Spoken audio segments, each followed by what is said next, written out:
ప్రార్థన చేసుకుందాం.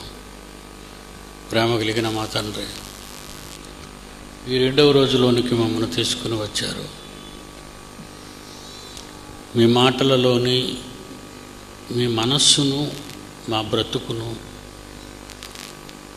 మీ మనస్సు తెలుసుకొని మా బ్రతుకును మార్చుకునే దశకు మీ మాటలు తీసుకురావాలని కోరుకుంటున్నాం. కేవలం వినువారముగానే ఉండక మీరు మాకు చెప్పినవి మా కోసం అనే సంగతి తెలుసుకొని చిన్ని జీవితం కోసం బలికాక శాశ్వత జీవితానికి ఇష్టపడేలాగున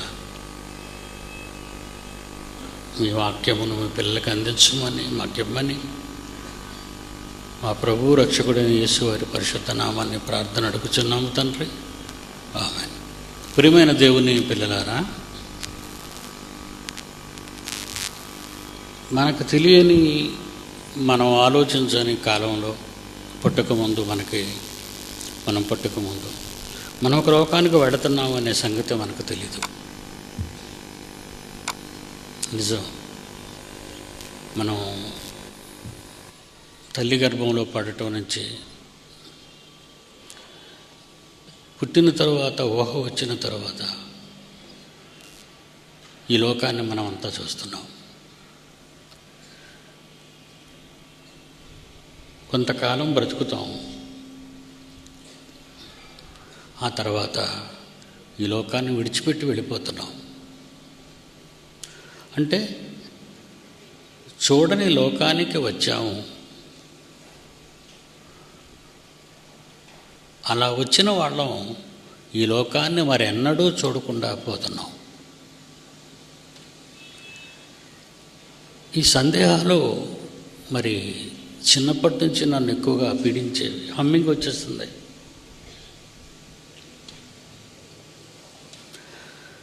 చిన్నప్పటి నుంచి ఈ సందేహం అనేది నన్ను ఎక్కువగా ఇబ్బంది పెడుతుంది.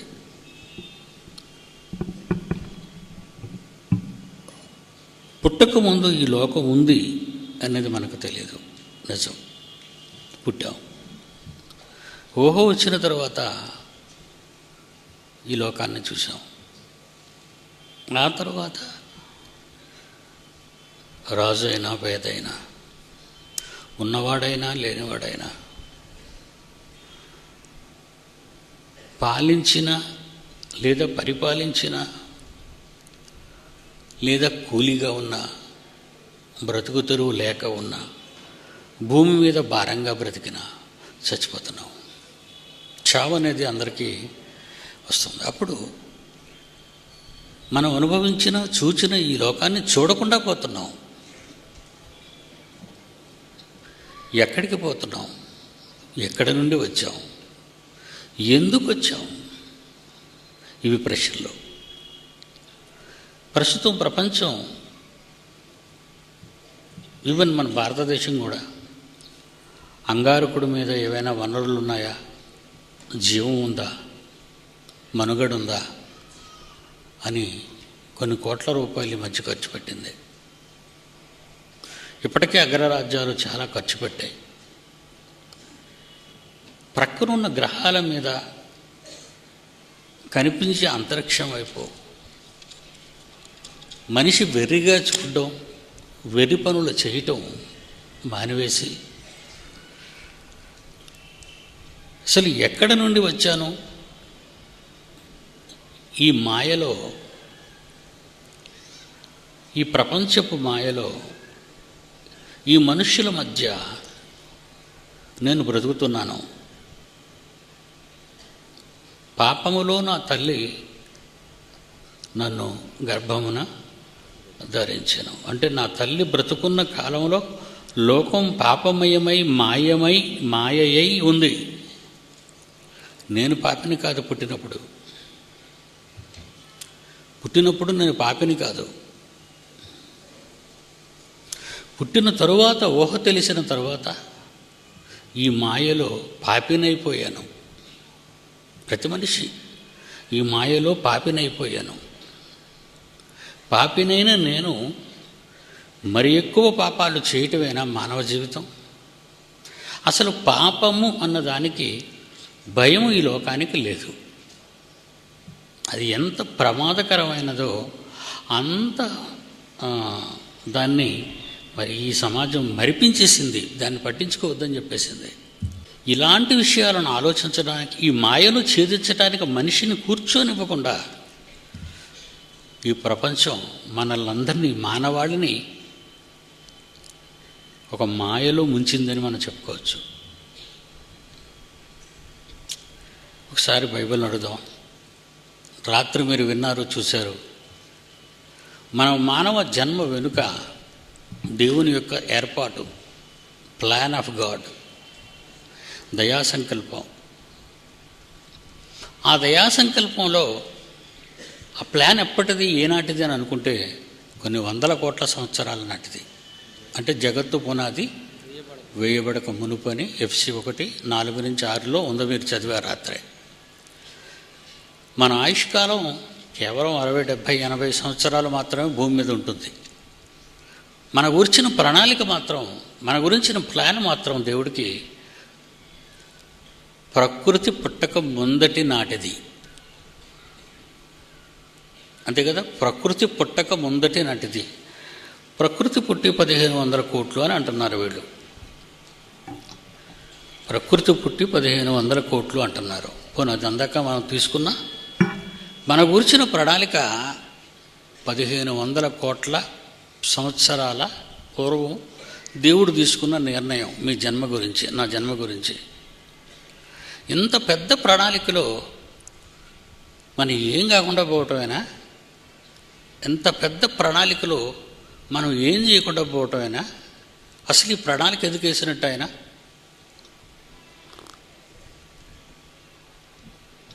ఒకసారి బైబిల్ చూద్దాం. ఎవరు చెప్పినా నమ్మకండి, ఒకసారి బైబిల్ చూద్దాం. ఇందులో ఎఫెసీయులకు రాసిన పత్రిక 1వ అధ్యాయంలో, ఎఫెసీయులకు రాసిన 1వ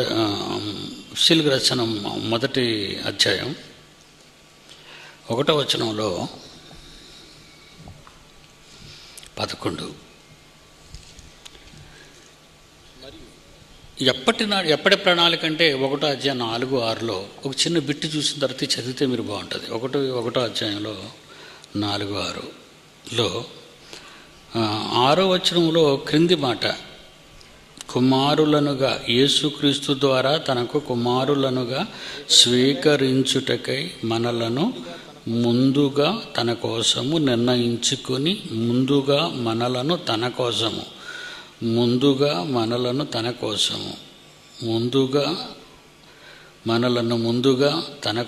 నిర్ణయించుకొని అన్నాడా? ఎప్పుడు నిర్ణయం జరిగింది? జగత్తు పునాది వేయబడక మునిపే.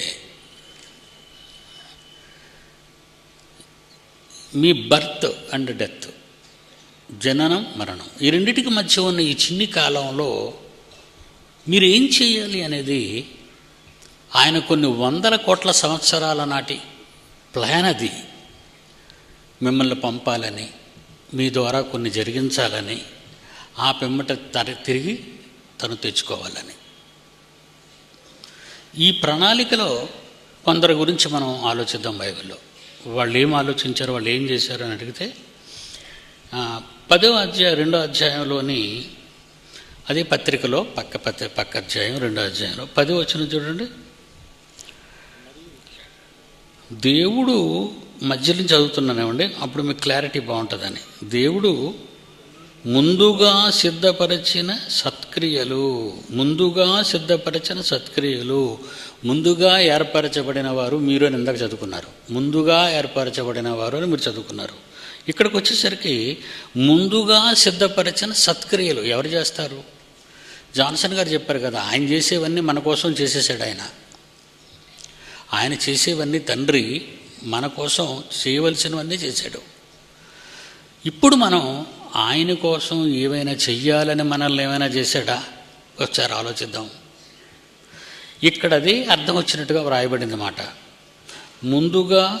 దేవుడు ముందుగా సిద్ధపరిచిన సత్క్రియలు చేయుటకై.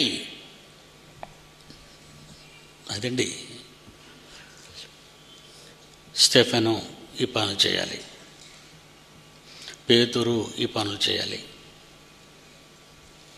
బాప్తిస్మం ఇచ్చే యోహాను ఈ పని చేయాలి. ఈ పని చేయటానికి ఇంతకాలం సరిపోతుంది. యేసుక్రీస్తుకి 33 ఏళ్ళు సరిపోతుంది ఈ పని చేయాలి. మరి దావీదుకి ఇప్పటి నుంచి ఇప్పటి వరకు ఇది ఈ పని చేయాలి. అంటే ప్రతి మనిషికి భూమి మీద పుట్టిన కోట్ల శుక్రకణాలలో దేవుడు నిన్ను ఎందుకు నిలబెట్టాడు అంటే, నిలబెట్టిన దానికి నీ కన్న తండ్రిని భూమి మీద నీకు అప్పగించిన పనులన్నీ చేయాలని. ఒకవేళ మీరు చేయలేదనుకోండి, ఆయన కాలాన్ని మాత్రం తీసేసుకోడండి. మీరు బ్రతికినంతకాలం, మీకు ఇచ్చిన ఆయుష్ కాలం మరి ఆయన చివరి వరకు ఉంచుతాడు ఓపికతో. ఎందుకంటే ఏ క్షణమైనా మీరు మారచ్చు. ఆ మార్చే తక్కువ టైంలోనైనా మీరు చేయగలిగిన పనులన్నీ పూర్తి చేసేస్తారేమో అని ఆయన చివరి వరకు మన గురించి ఆలోచనలో ఉన్నాడు. అందుకే మంచివాడైనా చెడ్డవాడైనా, చేసినా చేయకపోయినా అందరూ బ్రతుకుతున్నారు వాళ్ళ కాలాన్ని బట్టి. ఇలా బ్రతుకుతున్న కాలంలో దేవుడు ముందుగా సిద్ధపరిచిన సత్క్రియలు చేయుటకై మనము, అదే 10వ వచనం చదువుతున్నాను, 2వ అధ్యాయం 10వ వచనం, మనము క్రీస్తునందు సృష్టింపబడిన వారమై ఆయన చేసిన పని అయి ఉన్నాము. ఇందాక చదివింది ఇది చదివిన దానికి మొత్తం కనెక్షన్ ఉంది కదండి. Very good. ఇప్పుడు ఈ పత్రిక రాసినటువంటి అపోస్తలుడు పౌలు గారు ఎఫెసీయులకు ఈ మహాజ్ఞానాన్ని రాస్తూ పక్కన ఉన్న పుస్తకంలోకి వెళ్దాం. ఫిలిప్పీలకు ఏమి రాశాడు ఒకసారి చూద్దాం. పౌలు ఫిలిప్పీలకు రాశాడు పత్రిక.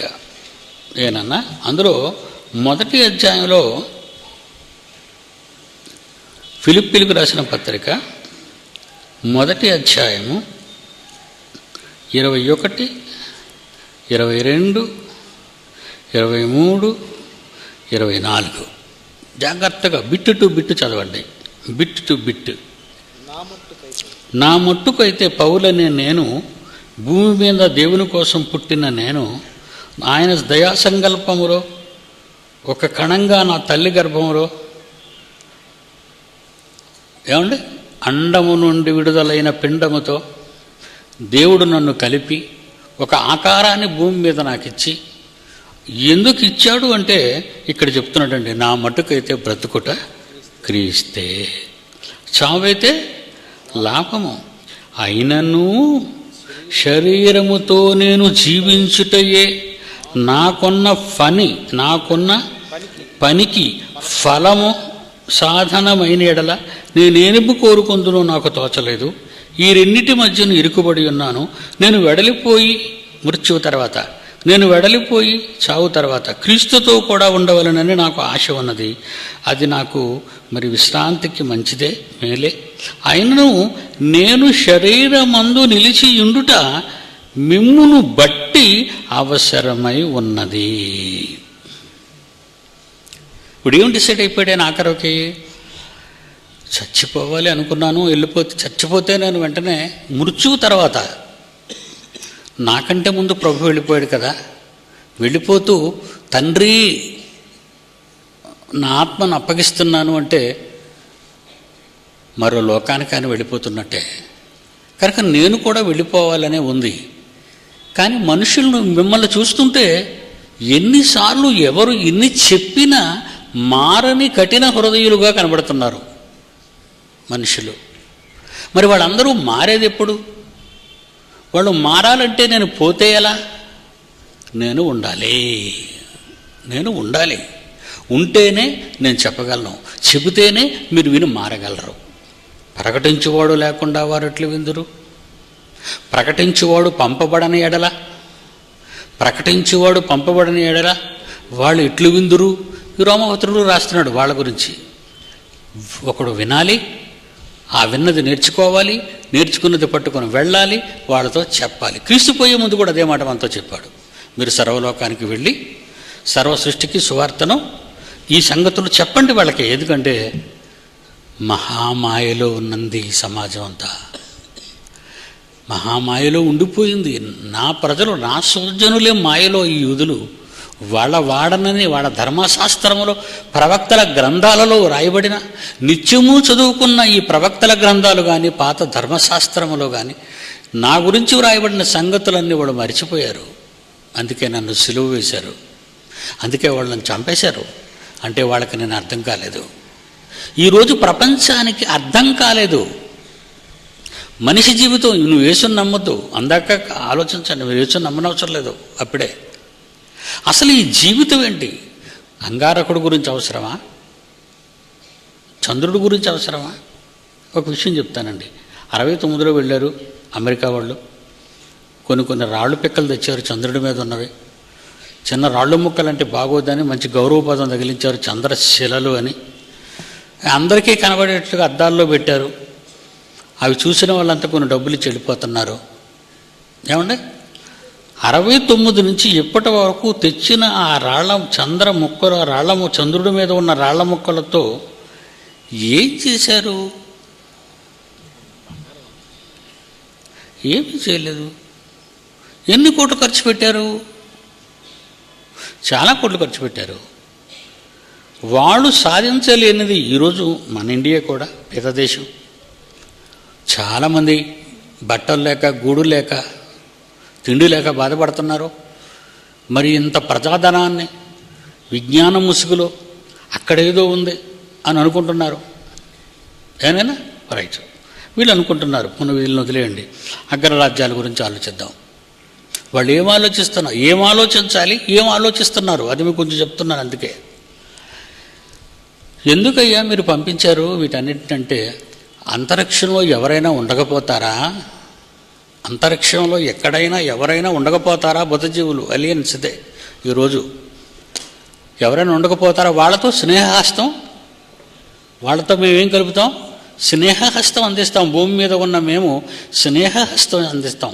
స్నేహంగా మనం ఉందాం, ఒకరికొకరు సహాయం పడుకుదాం. ఎందుకంటే ఎప్పుడైనా వాళ్ళు వచ్చేసి మన మీద యుద్ధం చేసేసి మన భూమిని మనల్ని నాశనం చేసేస్తారని బెంగ ఎవడో మాయగాడు పెట్టాడు ఇలా మెదడులో. ఈ మాయతో వీళ్ళకి రాత్రులు నిద్ర పట్టడం లేదు. అందువలన అంతరిక్షం పైన కళ్ళు పెట్టి వీళ్ళు కొన్ని వేల వందల కోట్లు వాళ్ళు ఖర్చు పెడుతున్నారు. వాళ్ళ డబ్బు ఎక్కువైపోయింది కదండి, వాళ్ళు అలా ఖర్చు పెడుతున్నారు. నేను ఒక చిన్ని మాట మిమ్మల్ని అడుగుతాను. పక్కింటోడితోనే ప్రేమగా ఉండలేవు, నీ పక్కింటోడితోనే స్నేహంగా ఉండవు. ఎక్కడో ఉన్నవాడితో నీకు ఫ్రెండ్షిప్ కావాలా? నీ పక్కనే పాకిస్తాన్ ఉంది, చచ్చిపోతున్నారు. ఏంటో బోర్డర్లోనూ మన వాళ్ళు చచ్చిపోతున్నారు. వాడు మనకు స్నేహహస్తం ఇవ్వడం లేదు, మనం వాడికి స్నేహహస్తం ఇవ్వడం లేదు. ఇక హిమాలయాల్లో చైనా వాడు బోర్డర్ ఉంది, వాడు మనకు స్నేహహస్తం లేదు, మనము వాడికి స్నేహహస్తం లేదు. ఇలా ప్రతి దేశానికి బోర్డర్లో పొరుగున ఉన్న దేశంతో ఎంతవరకు మైత్రి సంబంధాలు ఉన్నాయని మనం ఆలోచిస్తే ఈరోజు ఎక్కడ చూసినా నువ్వా నేనా అనే పరిస్థితిలో ఉంది ప్రపంచ దేశాలు. మరి దేశాలలో మరి యుద్ధాలు దేనికి? దానికోసమే. మరి ఏమండి, మనైతే వీళ్ళ మీద అనుమానం వచ్చేసింది. ఎవరి మీద? వాళ్ళ దగ్గర బయోలాజికల్ వెపన్స్, సిరియా. ఏమంటే రసాయనిక ఆయుధాలు ఉన్నాయని సద్దాం గారిని, ఇరాక్ని శ్మశానం చేసేసారు అమెరికా వాళ్ళు. శ్మశానం అయిపోయింది, ఏ రసాయనిక ఆయుధాలు లేవండి అక్కడ. వాళ్ళు అనవసరంగా చంపేశారు. ఇరాక్ దేశం సర్వనాశనం అయిపోయింది. ఈ వేళకి కూడా అమెరికా చేసింది. ఏమండి, ఇప్పుడు తర్వాత కొరియాతో వాళ్ళని చిత్రవసలు పెట్టింది. అంటే పొరుగునున్న దేశాల మీద వీళ్ళకి ఏ విధమైన మైత్రి సంబంధాలు ఉన్నాయని. సాటి మనిషి, ఒకే భూమి మీద కలిసి ఉండవలసిన, ఒకే మనిషి నుండి పుట్టిన నరజాతి మనుషులతో ఒకే జాతి అయినప్పుడు వీళ్ళకే లేని మైత్రి, ఎక్కడో ఉన్న అంతరిక్షంలో ఉన్న వాళ్ళతో మైత్రి సంబంధాలు వీళ్ళు కలిగి ఉంటారంటే ఎంతవరకు న్యాయం, సబబు ఆలోచించండి. కనుక ఇదొక పెద్ద మాయ. ఏమండి, వీధి ముదురు ఉంటాడు, పట్టణ ముదురు ఉంటాడు, అంటే తర్వాత రాష్ట్ర ముదురు ఉంటాడు, స్టేట్ రౌడీ. ఒకటి నేషనల్ రౌడీ, ఒకటి ఇంటర్నేషనల్ రౌడీ. అలాగే ఈ మాయగాళ్ళు అనేవాళ్ళు ఎక్కడి నుంచి ఉన్నారు? చిన్న స్థాయి నుంచి ప్రపంచ స్థాయి వరకు ఈ మాయగాళ్ళు అందరూ ఉన్నారు. ఈ మధ్య ఒక తప్పుడు వార్త ప్రకటించింది జినీవా. ఏం పట్టేసుకున్నారట? దైవ కణాన్ని. అడిగి నోబెల్ బహుమతి కూడా ఇచ్చేశారు వాళ్ళు, బాగుండదని. దైవ కణాన్ని పట్టేసుకున్నాడట. ఏం చేశాడు పట్టుకొని? అసలు దైవ కణాన్ని పట్టుకోగలడా? అసలు దేవుడు అంటేనే అర్థం కాని వీడికి ఇంతకాడు ఏ కణం పట్టుకున్నాడు? మనకు అర్థం కాదు కదండి. ఆడు పట్టుకున్నాడంటే పట్టుకున్నాడు, ఆడు పట్టుకోలేదంటే పట్టుకోలేదు. అదిగో పులి, ఇదిగో తోక, ఇదిగో తోక, అదిగో పులి. ఇక ప్రపంచం మనుషులు ఎలాగైపోయారంటే ఏదో ప్రగతి పదంలో మేము వెళ్ళిపోతున్నామనే ఆలోచన. ప్రియులరా, ఒక విషయం మర్చిపోకండి. ఏది మనం ఆలోచించాలి, ఎవరి కొరకు మనం ఆలోచించాలంటే ఎవరి కొరకు నువ్వు ఆలోచించుకో. నీ కొరకు నువ్వే ఆలోచించు, నా కొరకు నేను ఆలోచిస్తాను.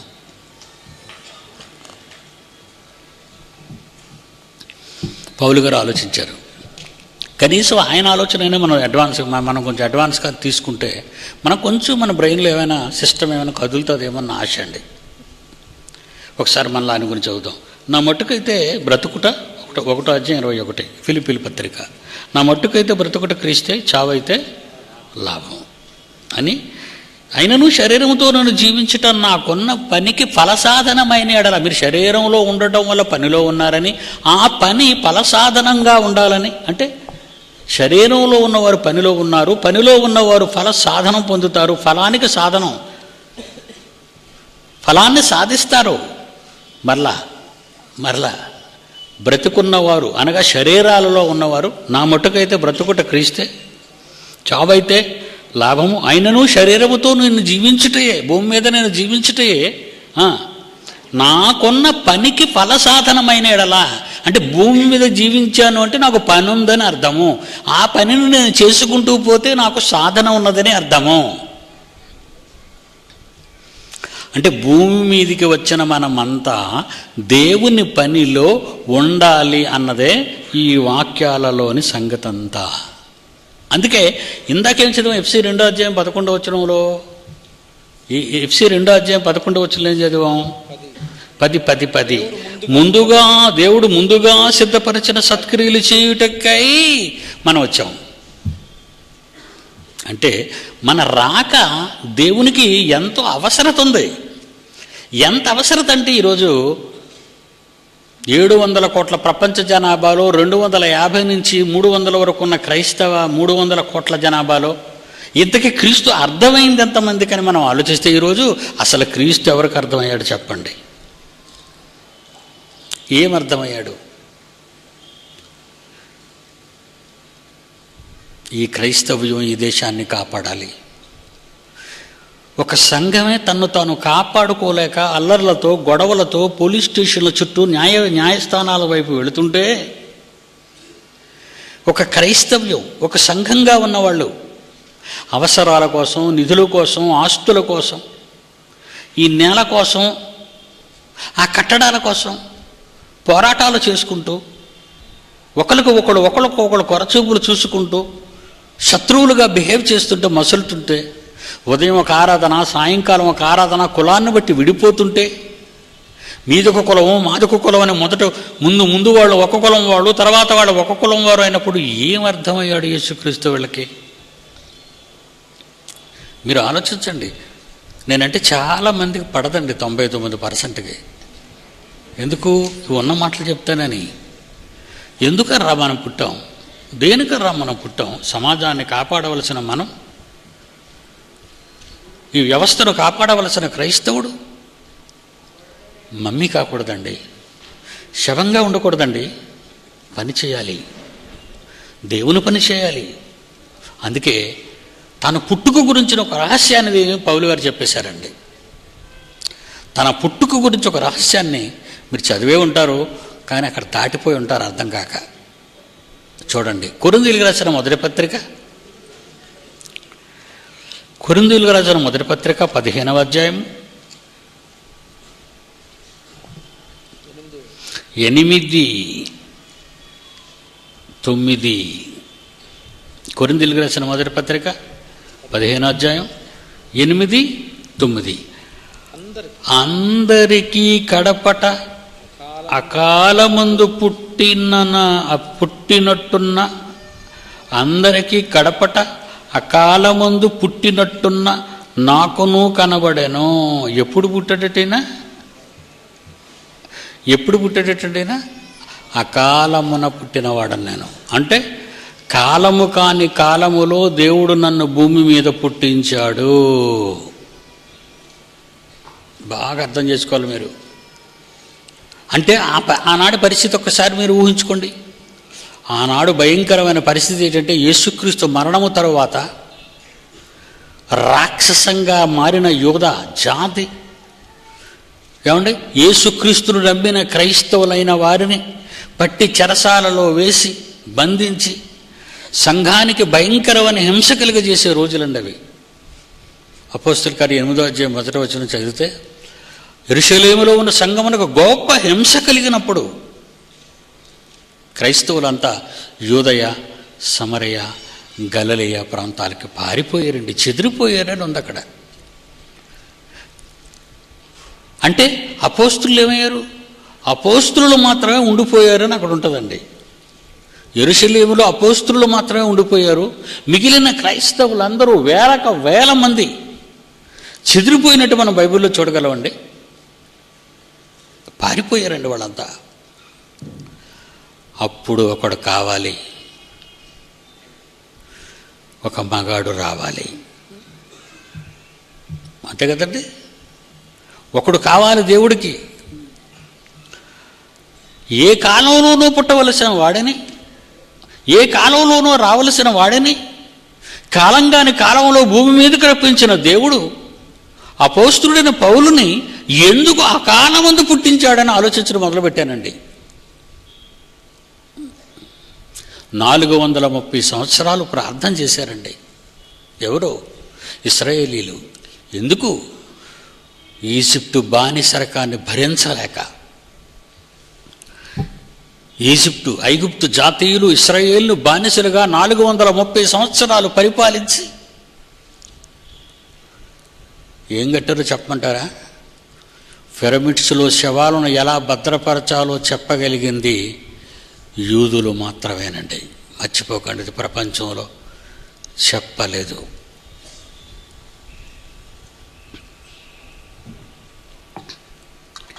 ఈరోజు ప్రపంచ శాస్త్రవేత్తల గురించి మీరు ఆలోచించండి. ఎక్కువ మంది యూదులేనండి. అంటే యేసు ప్రభు వర్గం వాళ్ళు, యూద జాతి అన్నాడు బైబిల్లో. యూద జాతి. యూదులు ఎలాంటి వాళ్ళు తెలుసండి? యేసు ప్రభు చెప్తున్నాడు వీళ్ళ గురించి. యూదులు సూచక్రియలు చేయమని అడుగుతున్నారు. యూదులు ఏమడుగుతున్నారట? సూచక్రియలు చేయమని అడుగుతున్నారు. మరి గ్రీక్స్ ఏమడుగుతున్నారు? గ్రీక్స్ అంటే సోక్రటీస్, ప్లేటో, ఇలాంటి వాళ్ళు ఎక్కువ మంది అండి. గ్రీకుల్లోనూ యూదుల్లోనే మహాజ్ఞానులు ఉన్నారండి, శాస్త్రవేత్తలు ఉన్నారండి. ఈ రెండు జాతుల గురించి యేసుప్రభు కాలంలో ఏం మాట్లాడుతున్నాడు? ఆయన ప్రజలతో మాట్లాడుతూ, ఈ యూదులు సూచక్రియలు చేయమని అడుగుతున్నారు, గ్రీసు దేశస్థులు జ్ఞానమును వెతుకుచున్నారు. అంటే వండర్స్ కావాలన్నమాట. యూదులకి వండర్స్ కావాలి. వండర్స్ కావాలంటే ఇన్ని వందల సంవత్సరాలు శవపేటికలో ఉంచబడిన శవం మట్టి కాకుండా అలా ఉండిపోయింది అంటే అది యూదుల జ్ఞానం. ఆ వండర్ చేసింది యూదులు. మర్చిపోకండి. చరిత్రలో వారి పేరు తుడిచేశారు. వాళ్ళు బానిసలని వాళ్ళని కొట్టి పడేశారు. ఒక ఎగ్జాంపుల్ చెప్తానండి, ఒక మంచి ఎగ్జాంపుల్ చెప్తాను. జగదీష్ చంద్ర బోస్ మీ అందరికీ తెలుసు, ఏమండి? ఆయనకు నోబెల్ బహుమతి కూడా ఇచ్చింది. ఆయన ఎవరో కాదు, హీజ్ అన్ ఇండియన్ ఆయన ఇంతకీ ఆయన తీసిన తీరు ఏంటి? మొక్కలకు కూడా అది జీవమున్నది అని చెప్పాడు. ఎప్పుడు చెప్పాడు? 19th సెంచరీలో చెప్పాడు. ఏ సెంచరీలో చెప్పాడు? 19th సెంచరీలో చెప్పాడు. అసలు మొక్కలకు ప్రాణం ఉంది, అవి పుడుతున్నాయి, ఎదుగుతున్నాయి, చచ్చిపోతున్నాయి అని చెప్పింది బైబిల్ ఎప్పుడు చెప్పింది? యేసుప్రభు ఎప్పుడు చెప్పాడు? ఇది ముందు యేసుప్రభుకు చెప్పాడు. యోహాను సువార్త తీయండి, 12వ అధ్యాయం. యోహాను సువార్త 12వ అధ్యాయం 24. గోధుమ గింజ భూమిలో పడి చావకుండిన ఎడల అది గింజగానే పోద్ది. తర్వాత అది చచ్చిపోయిందంటే నేలలో మళ్ళా పుడుతుంది, విస్తారముగా ఫలిస్తుంది. అంటే దానికి చావుంది, పుట్టుకుంది, ఫలించటం ఉంది. చావుంది, పుట్టుకుంది, ఫలించడం ఉంది. జగదీష్ చంద్రబోసు ప్రాణం ఉన్నదని మాత్రమే చెప్పాడు. మీరంతా పోస్ట్ గ్రాడ్యుయేట్ చేసిన వాళ్ళు ఉంటారు, డిగ్రీ చేసేవాళ్ళు ఉంటారు, ఈ శాస్త్రవేత్తలు కూడా చదువుకున్నవాడు చాలామంది ఉండొచ్చు. పక్కనే ఆంధ్ర యూనివర్సిటీ ఉంది, వాళ్ళు కూడా వింటే చాలా మంచిది. జగదీష్ చంద్రబోస్కు నోబెల్ బహుమతి ఎవరు ఎప్పుడు ఇచ్చారు? మొన్న ఇచ్చారు, మొక్కలకు ప్రాణం ఉందని చెప్పినందుకే. మరి బైబిల్ యేసుప్రభుకి ఇవ్వాలి అసలు ఈ బహుమతి. యేసుప్రభుని ఎందుకు పక్కకు దోసేశారు? నా దేశాన్ని బాగు చేయటానికి, నా దేశ ప్రజలను ఒక మార్గంలో నడిపించటానికి, యేసుక్రీస్తు దగ్గర కుడి చెంప మీద కొడితే ఎడమ చెంప తిప్పాలని, చంపే వాళ్ళని చంపొద్దని, తన్ను చంపిన వాళ్ళని చంపొద్దని యేసు చెప్పిన వాటిని చేతబట్టుకొని వచ్చాడు మహాత్మా గాంధీ. కుడి చెంప మీద కొట్టు వానికి ఎడమ చెంప తిప్పమన్నాడు క్రీస్తు. అదే మాట మహాత్మా గాంధీ మనతో చెప్పాడు. తను చంపిన గాడ్సేను చంపొద్దన్నాడు, క్షమాభిక్ష పెట్టమన్నాడు. అదే మాట యేసు చెప్పాడు సిలువలో. వీరేమి చేయుచున్నారో వీరికి తెలియదు తండ్రి, క్షమించు అని. మొదటి శతాబ్దంలో యేసు చెప్పిన మాటలనే మహనీయునికి ఆదర్శమయ్యాయి గాంధీ మహాత్మునికి. ఆ మహనీయుడు తీసుకొచ్చి మనకు చెప్పాడు. అవి ఎవరి మాటలైనా అవి మంచి మాటలు కనుక గొప్ప మాటలు చెప్పిన ముందు వ్యక్తి ఎవరంటే క్రీస్తు అవుతాడు. మన దేశంలో నెక్స్ట్ వ్యక్తి ఎవరంటే మహాత్మా గాంధీ అవుతాడు. ఎందుకు యేసుక్రీస్తుకి అంత ప్రియారిటీ ఇవ్వాలని కత్తి కట్టాడండి వీళ్ళంతా నా మీద. వీడు బైబిల్ని గొప్పదిగా చేస్తున్నాడు. 2012 యుగాంతం మొత్తం అయిపోతారు, ఎవడు ఉండడు, సర్వనాశనం. దీని మీద సినిమాలు మీరందరూ తెలుసు. అప్పుడు చెప్పినోళ్ళు వీళ్ళే, అన్నోళ్ళు శాస్త్రవేత్తలే. మయమ్మార్ క్యాలెండరు, నోస్ట్రడామస్ భవిష్యత్తు, మనవారు ఎవరండి ఒక ఇక్కడ వీరబ్రహ్మం గారు చెప్పినటువంటి కాలజ్ఞానం, ఆ తర్వాత అన్నింటినీ న్యూటన్స్ థియరీ, వీటన్నింటిని బట్టి వాళ్ళు ఏం చేశారంటే 2012 డిసెంబర్ 21 యుగాంతం ఫస్ట్ ప్రపంచానికి అటాక్ చేసింది నేనేనండి. 2012 యుగాంతం జరగదు. పెద్ద ఊరేగింపు తీసామండి విశాఖపట్నం అంతా, జరగదు. 2012 డిసెంబర్ 21 హైదరాబాద్, అక్కడే పెట్టానండి మీటింగు. 21 రాత్రి చివరి మీటింగు. ప్రపంచం అలాగే ఉందండి.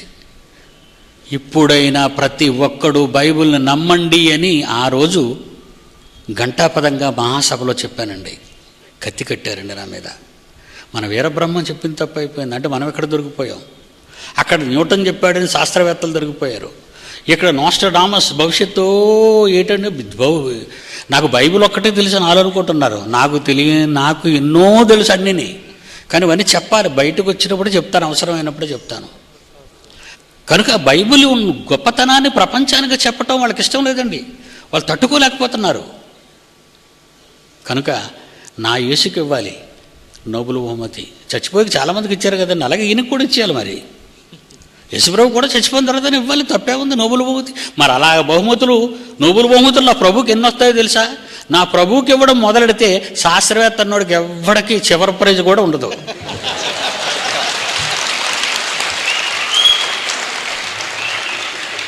అందుకే సకల శాస్త్రాలను అధిగమించిన బైబిల్ అంటాను. ఇప్పుడు మనవాళ్ళు ఇస్రాయేలు వదిలేశారండి, పైకి వెళ్ళిపోయింది. ఎప్పుడు చేరుతుంది అన్నాం, ల్యాండ్ అవ్వదు కానీ 1 year పడుతుంది అన్నాడు. ఏం చేస్తుంది అని అడిగాం. వెళ్ళి ఏం చేస్తుందంటే ఫోటోలు తీసి పంపుతుందట మనకి. 450 కోట్లు అవసరం దీనికి, మట్టికి ఫోటోలకి. ఏమండి 1000 మంది శాస్త్రవేత్తలట కొన్ని రోజులు నిద్రలో మాని చేశారట. దేవుని పిల్లలారా, ఇప్పుడు చెప్తున్నాను, దానివల్ల ఏ ఉపయోగం లేదు. వదిలిన అంతరిక్ష నౌకలో దేని వలన ఏ ఉపయోగం లేదండి. కానీ వాళ్ళ ఉపయోగాలు ఉన్నాయి. వాళ్ళ ఉపయోగం ఏమనుకుంటున్నారా? వాళ్ళ ఉపయోగం నిఘా. శత్రు దేశాల్లో ఎంతవరకు వాళ్ళ దగ్గర మందుగుండు సామాను ఉంది, వాళ్ళ దగ్గర ఎలాంటి వెపన్స్ ఉన్నాయి, వాళ్ళు ఏంటి, వాళ్ళ పరిస్థితులు ఏంటి అని ఆ దేశం యొక్క మంచి చెడ్డలన్నీ ఎప్పటికప్పుడు తెలుసుకోవడానికి సమాచార వ్యవస్థను రూపొందించుకునే ఈ అంతరిక్షపు కన్నులను వాళ్ళను, ఏ దేశానికి సంబంధించిన కన్ను, ఈ గూఢచారి ఈ శాటిలైట్స్ అన్నింటినీ పంపించి వీళ్ళు కాపు కాసుకుంటున్నారు. ప్రజలకు మాత్రం ప్రజోపయోగం కొరకేం చెప్తున్నారు, ఇది మీకోసమే అంటున్నారు. ఈ రోజు వచ్చిన టీవీలు, ఈ రోజు వచ్చిన సెల్ ఫోన్లు, ఈ రోజు మనం ఉపయోగిస్తున్న ల్యాప్టాప్లు, ఈ రోజు వస్తున్నటువంటి ఇవన్నీ మీకోసమే కదా. నెట్ ఛానల్స్ ఇవన్నీ ఏం వస్తున్నాయి అందులో నుంచి, ఏం ఉపయోగపడుతున్నాయి అందులో నుంచి చెప్పండి. వ్యవస్థను పాడు చేస్తున్నాయి, యువతను పాడు చేస్తున్నాయి, సర్వనాశనం చేస్తున్న ప్రపంచాన్ని ఇవి. దేవుని పిల్లలారా, ఒక్కసారి మీరు ఆలోచించండి. జగదీష్ చంద్రబోస్ చెప్పలేదు, ముందు యేసుక్రీస్తు చెప్పాడు. ఇలా ప్రతి శాస్త్రవేత్తని కూడా టీవీలో మాట్లాడుతూ అందరినీ పట్టాను, ఇదిగో ఇతని సిద్ధాంతం బైబిల్లో ఇక్కడి నుంచి తీశాడు, ఇతని సిద్ధాంతాన్ని బైబిల్లో ఇక్కడి నుంచి తీశాడు, ఇతని సిద్ధాంతాన్ని బైబిల్లో ఇక్కడి నుంచి తీశాడు అని బైబిల్ను దొంగిలించిన మిలేనియం మహానీయులు అని మాట్లాడారు. టీవీలో మాట్లాడేది, ఇది టీవీలోనే. శాస్త్రవేత్తలందరూ మిలియనియం మహానీయులైనప్పుడు, వాళ్ళందరినీ నేను దొంగలన్నప్పుడు నన్నెందుకు ఈ శాస్త్ర ప్రపంచం లేకపోతే సైంటిస్టుల సమావేశాలు నన్నెందుకు నిలబెట్టలేదు? అది నేను అడిగిన ప్రశ్న. నువ్వు తప్పు చెప్పేస్తున్నావు, నువ్వేదో మతాన్ని బోధించేస్తున్నావు, నువ్వు బైబిల్ అనేది ఒక మతం, అది ఒక మత గ్రంథం, ఆ మత గ్రంథంలో ఉన్నవన్నీ చెప్పేస్తున్నాయని ఒక్కడు కూడా ఎందుకు నన్ను నిలబెట్టలేకపోయాడు? అలా మాట్లాడేప్పటికీ ఎన్ని సంవత్సరాలు అయిందో తెలుసండి? ఏమండి, నేను అలా మాట్లాడి ఎన్ని సంవత్సరాలు అయింది? ఇంచుమించు 7-8 ఏళ్ళు అయిపోయిందండి అలా మాట్లాడి. దేవుని పిల్లలారా, బైబిల్ యొక్క ఉన్నత స్థితిని భరించలేకపోతున్నారు. అదే క్రైస్తవులు మాత్రం తెలుసుకోవాలి. మీరైనా తెలుసుకోండి. వాళ్ళు ఎలాగో తెలుసుకోలేరు కదా, మీరైనా తెలుసుకోండి. పౌలు పుట్టిన కాలం, అకాలం.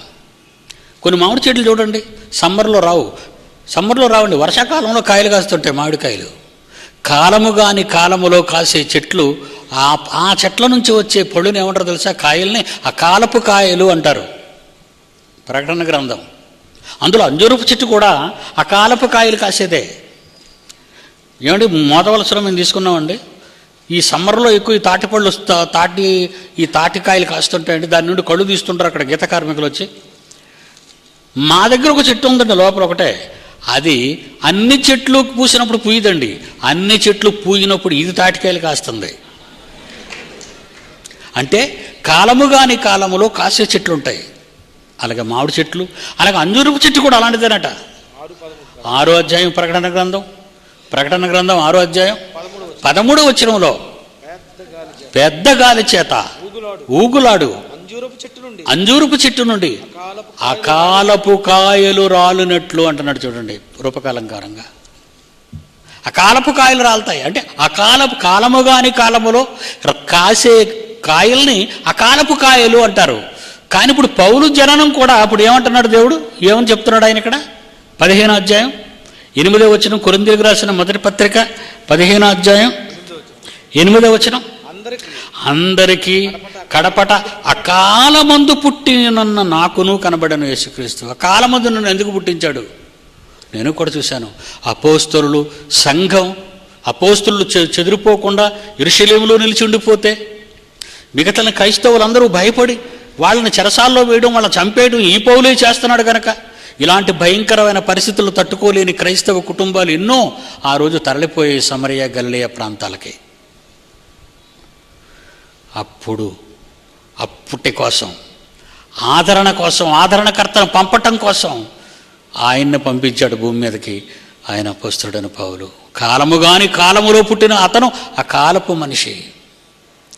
ఫిలిష్తీయులు చేత ఇశ్రాయేలీయులు మాటికి యుద్ధంలో ఓడిపోతూ మాటికి దోచబడుతుంటే ఆ కాలంలో పుట్టాడు సంసోను.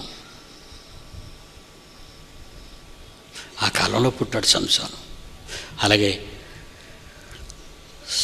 ప్రపంచ ప్రజలందరూ నాశనం అయిపోతున్న కాలంలో కాలానికి యుగపురుషుడుగా, కాలానికి శకపురుషుడుగా, క్రీస్తు పూర్వము క్రీస్తు తరువాత అనే పదాలను రావటానికి కారణమైన మధ్యకాలంలో, యుగాల మధ్యకాలంలో, యుగాల అంత్యకాలంలో యేసు జననం జరిగింది. అది మనకు తెలుసు.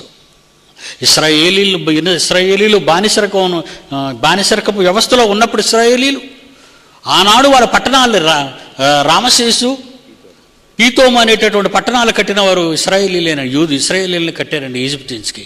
అలాంటి మహాజ్ఞానవంతులండి యూదులు. అలాంటి యూదులు చరిత్ర ఈరోజు బైబిల్లోనే ఉంది తప్ప బయట ప్రపంచ చరిత్రలో మనకు కనబడదు. కారణం, మనల్ని బైబిల్ని గొప్ప చేయడం ఎవరికి ఇష్టం లేదు.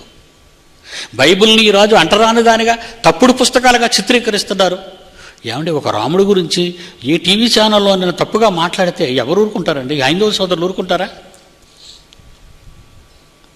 ఒక అల్లా గురించి కానీ మహమ్మద్ గురించి కానీ ఒక తప్పుడు మాట నోట ఎవరికైనా వచ్చినా, ఏ ఛానల్లో వచ్చినా ఇస్లాం సోదరులంటే భయం, హైందవ సోదరులంటే భయం, క్రైస్తవ సోదరులంటే నీరసం. ఏమండి, మన యేసునే పట్టుకోవాలని అందరూను.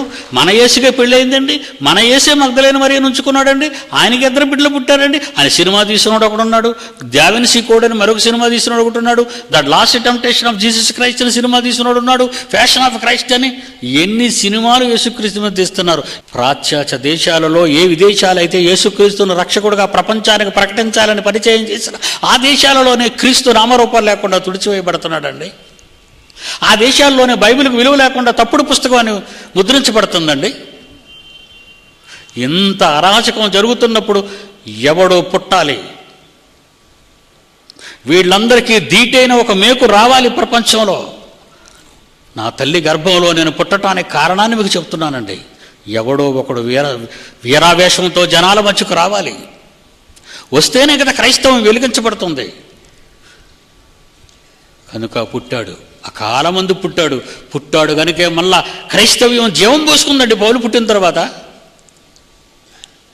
క్రైస్తవ్యం జీవం పోసుకుంది. మరలా అంతవరకు బెదిరిపోయిన క్రైస్తవ్యం, చెదిరిపోయిన క్రైస్తవ్యం ఆ మాయలు, ఆ మోసంలో, ఆ రాచరికపు వ్యవస్థలో వాళ్ళ అధికార దుర్వినియోగంతో, యూదుల కుట్రతో, రోమా సామ్రాజ్యపు సహకార అధికారంతో క్రీస్తుని సిలువ వేశారు యూదులు. సమాధి చేసిన తర్వాత సమాధిని గెలిస్తే అబద్ధం అని చెప్పింది ఆనాడు యూద జాతి. ఆయన లేవలేదన్నాడు.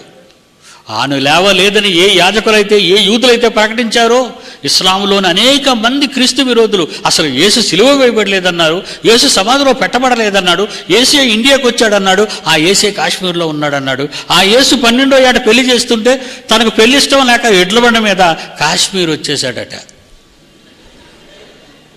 ఏమండి, V6 ఛానల్లో మీరు వినలేదా? ఇది V6 అనే ఛానల్ ఉందండి. ఏమండి, వీళ్ళందరికీ యేసే దొరికాడా? మీరు ఇలా విన్నంతకాలం, మీరు ఇలా 4 గోడల మధ్య ముసుగు రేచుకుంటూ హల్లెలూయా హల్లెలూయా హల్లెలూయా హల్లెలూయా అని కోటాను కోట్ల స్తుతి స్తోత్రాలు మీరు చెల్లిస్తున్నంత కాలం బయటవాడు నీవు నమ్మిన యేసుక్రీస్తుని ఒక బజారు వ్యక్తిగా, ఒక అబద్ధికుడిగా చిత్రీకరిస్తుంటే ఆ యేసును ధరించుకున్న నువ్వు 4 గోడల మధ్య శవాలా ఉండిపోతావా? వీరావేశంతో మీసం మీద చెయ్యేసి తొడగొట్టి బయటకు వస్తావా? సాహసం చేయరా డెబ్బకా అన్నాడు ఎందులో నెవడో. క్రైస్తవులకు సాహసం కావాలండి, పోరాడాలి. ఒక మాట చదివి ముగిస్తాను, మిగిలిన భాగాన్ని రేపు చెప్పుకుందాం. క్రీస్తుని గురించి ఎవడు తప్పుగా మాట్లాడినా వాడి నోరు ముయించుట దేవుని చిత్తం అని దేవుడు రాయించాడండి. చూడండి ఒకసారి బైబిల్, ఒకసారి చూడండి మీరు.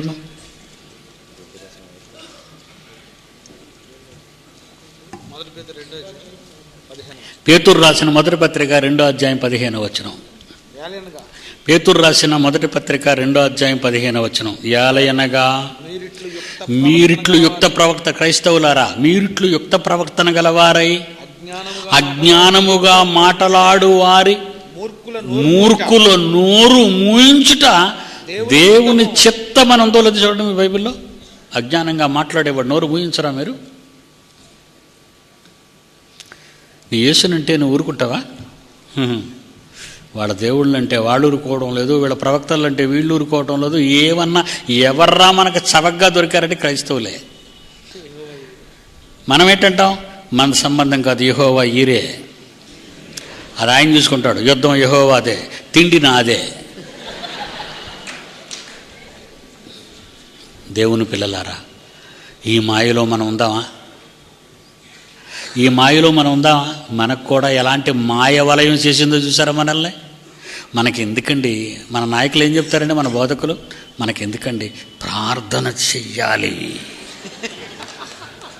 ప్రార్థన చేస్తే అయిపోద్దా? ఆకలేస్తుంది, ప్రార్థన చెయ్యాలి అంటాడు ఎవడైనా? ఆకలేస్తుందంటే ప్రార్థన చేయాలంటాడా? గిన్నె కావాలి. ఎందరో తప్పుడు బోధకులు, తప్పుడు బోధల చేత నడిపింపబడుతున్న అమాయక క్రైస్తవ నా పిల్లలారా, నేర్చుకోమనండి. వాళ్ళకి తెలియకపోతే నేను నేర్పిస్తానుగా, ఊరకే వాళ్ళకి నేను నేర్పిస్తానండి. నేర్చుకోమనండి, మేము నేర్పిస్తాం ఫ్రీగా, దేవుని కోసం వీర సైనికులుగా. ఈ పట్టణం కాబోయే ముఖ్య పట్టణం కాబోతుంది. ఇది కూడా హైదరాబాద్లా మారుతుందేమో ముఖ్య పట్టణం అవగానే. ఎటు చూసినా బాంబు పేలుళ్ళు, ఎక్కడ చూసినా ఉగ్రవాదుల కార్యకలాపాలు, ఎక్కడ చూసినా ధర్నాలు, ఎక్కడ చూసినా సమ్మెలు. ఈ పట్టణంలో శాంతి ఉండదండి. ఇప్పుడు ప్రశాంతంగా ఉన్నాం మనం. దైవ సేవకులు ఉంటే ప్రశాంతంగా ఉంటుందంటే హైదరాబాద్లో దైవ సేవకులు లేరా? మరి ఎందుకు అంత అశాంతంగా ఉంది అది? దైవ సేవకుడు ఉన్నా, దైవ సేవకులు లేకపోయినా దాని పని ఆ మాయ అలా జరుగుతూనే ఉంటుంది. కనుక ఆ మాయలో నుంచి మనం కొందరినైనా కాపాడదాం. కళ్ళు మూసుకోండి, ప్రార్థన చేసుకుందాం. తండ్రి, క్రైస్తవ్యానికి మనోనేత్రాలు తెరువనీయకుండా దాని మాయలో ముంచేసింది నాయన. నా యేసు ఎంత గొప్పవాడో చెప్పాలని అనుకుంటాను. మీ కుమారుడు పంపించిన మీ ప్రేమ ఎంత గొప్పదో చెప్పాలనుకుంటున్నాను. మీరు రాయించిన మహావేద గ్రంథం 66 పుస్తకాలలోని ప్రతి మాటలోని మహాజ్ఞానం ఎంత లోతైనదో ఈ ప్రపంచానికి విశదీకరించాలి అని ఆశపడుతున్నాను. పెద్దవాళ్ళు నేర్చుకోలేకపోయినా కనీసం వాళ్ళ గర్భం నుండి పుట్టిన వాళ్ళనైనా నాకు ఇవ్వండి అని అడుగుతున్నాను. ఇంతకు మించి నేను చేయగలిగింది ఏముంది తండ్రి? నేను చేయగలిగింది చేస్తున్నాను. యవన బిడ్డలు తమకున్న ఉత్సాహంతో ఎంతో అప్పులు చేసి ఈ మహాసభలు నిర్వహించారనే సంగతి చాలామందికి తెలియదు నాయన. వీరికి విదేశీ ధనంతో సంబంధం ఉందేమో అనుకుంటున్నారేమో. అది కాదని నీ పిల్లలు సాధిస్తున్న ఈ మహాకార్యక్రమానికి ఆ బిడ్డలను దీవించండి, వాళ్ళ అవసరతలు తీర్చండి, ఆర్థికపరమైన సహాయాన్ని వాళ్ళకి అందించండి. పిల్లలు వెళుతున్నారు, రేపు ఒక్కరోజు ఉంది మాకు. మహాజ్ఞానంలోని అనేక సంగతులు ఇంకా మేము తెలుసుకోవాలి. ఈ మాయలోని మర్మమెంతో మేము రేపటికి పూర్తిగా వినాలనుకుంటున్నాం. రేపటి దినమున మా కొరకు సిద్ధపరచండి. పిల్లలు వెళుతున్నారు, క్షేమంగా వారి గృహాలకు చేర్చండి. యేసునామాన్ని ప్రార్థన అడుగుచున్నాము తండ్రి, ఆమేన్. మన తండ్రి అయిన దేవుని ప్రేమ, కుమారుడైన యేసుక్రీస్తు వారి కృప, పరిశుద్ధాత్మ దేవుని అన్యోన్య సహవాసం సదాకాలం మన అందరికీ తోడై నడిపించునుగాక. ఆమేన్.